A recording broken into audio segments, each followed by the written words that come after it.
Hi friends, welcome to Rajiv stock motivation. दोस्तों, मैं इस पर्टिकुलर वीडियोस में बात करने वाला हूँ बाटा, जो कि एक बेहतरीन स्टॉक है फुटवेयर के अंदर में। फुटवेयर के अंदर में अगर मैं बात करूँ तो पर्टिकुलरली दो स्टॉक्स काफ़ी फेमस निकल के आते हैं। आप डॉज डाउन कर सकते हैं कमेंट्स में, उसके नाम मैं बता देना चाहूँगा।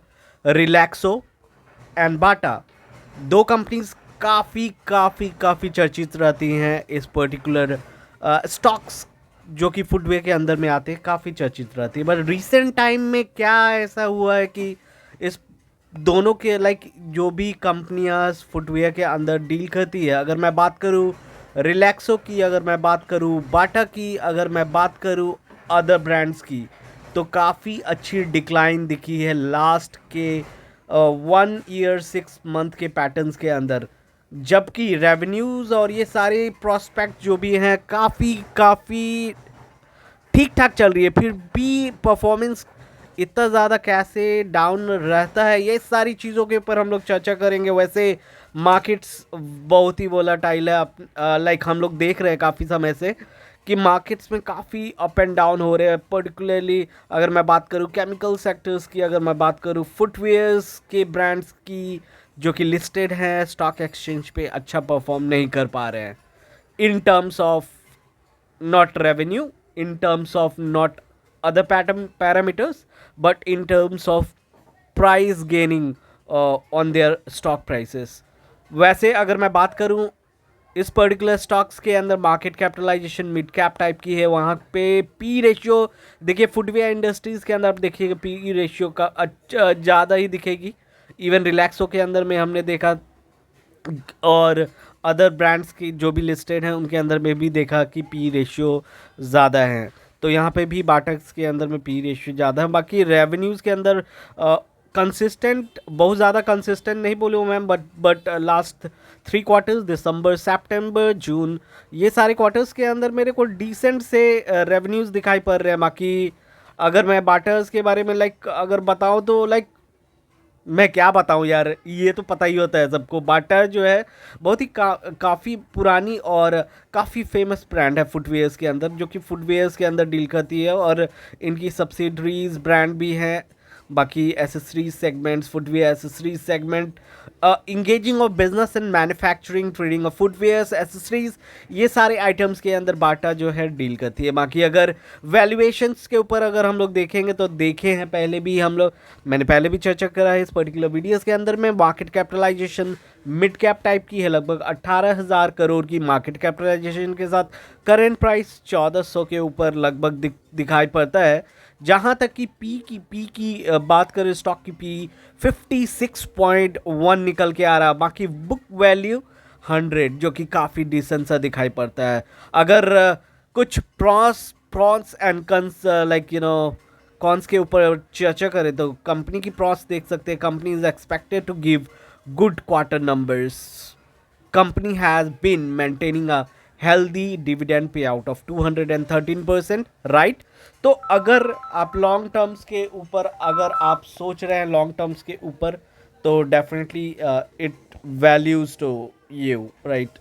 और शॉर्ट टर्म्स के अगर अंदर आप देख रहे हैं तो डेफिनेटली मैं सजेस्ट ही करूँगा, पर्टिकुलरली बिकॉज शॉर्ट टर्म्स के अंदर काफ़ी वोलाटाइल मार्केट्स के अंदर हम ये पर्टिकुलर स्टॉक्स हैं, और इवन स्टॉक मार्केट्स के अंदर स्टॉक्स भी हैं।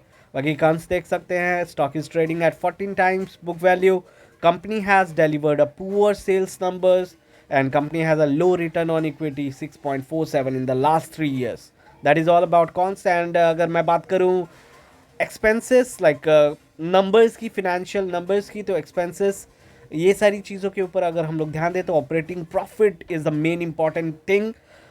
जहाँ पे ऑपरेटिंग प्रॉफिट के अंदर 206 करोड़ दिखाई पड़ रहे हैं, impressive from last quarters but not that impressive from the previous quarter, right. So 206 crore के ऊपर दिखाई पड़ रही है। ऑपरेटिंग प्रॉफिट बिफोर टैक्स के ऊपर देख सकते हैं 110 crore, and that is even better than the previous quarter, so profit before tax is good। net profit के अंदर में डिक्लाइन के साथ साथ लास्ट क्वार्टर्स के अंदर इम्प्रूविंग नंबर दिख सकती है नेट प्रॉफिट्स के अंदर में भी। तो ये सारे नंबर मिक्स्ड अप दिखाई पड़ रहे हैं इस पर्टिकुलर स्टॉक के अंदर। बाकी आप अपनी स्टडीज़ एंड रिसर्च जारी रखिए, बिकॉज ये स्टॉक लॉन्ग टर्म्स के लिए काफ़ी अच्छी दिखाई पड़ते हैं। Net profit, earning per shares improve करिए लास्ट क्वार्टर्स के अंदर। अर्निंग पर शेयर्स के अंदर देख सकते हैं हम 6.47 रुपीज़ की अर्निंग पर शेयर दिखाई पड़ती है।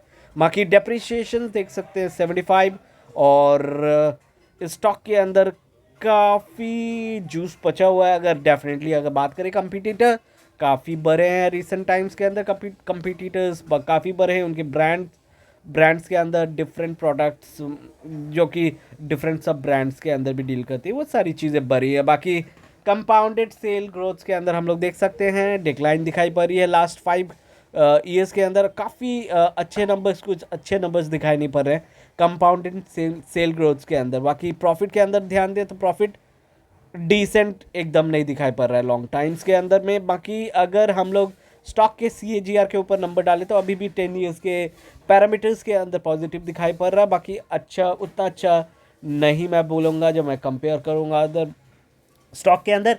तो 10 ईयर की CAGR 15%, 5 ईयर्स की दिख रही है 14%। So that is all. 10 year 5 years के अंदर ठीक दिखाई पड़ रही है। बाकी 3 years and 1 years not that good. While return on equity की बात करें तो 5 ईयर्स इज़ 11%, 10 ईयर्स 14%। और सबसे main important thing is promoter holding is constant in the quarters. बाकी FIS ने माल बेचे हैं, DIS ने माल एक्वायर करे हैं, और पब्लिक की भी होल्डिंग्स बढ़ी है थोड़ी सी। तो ये सारी फैक्टर्स आपके लिए कैसी होती है, सारी चीज़ें कमेंट करके बताइएगा। चैनल पे नए हैं तो प्लीज़ सब्सक्राइब कर ले, क्योंकि ऐसी ही अच्छी अच्छी कंटेंट्स मैं लाने की कोशिश करता हूँ आप लोगों के लिए। So thanks for watching.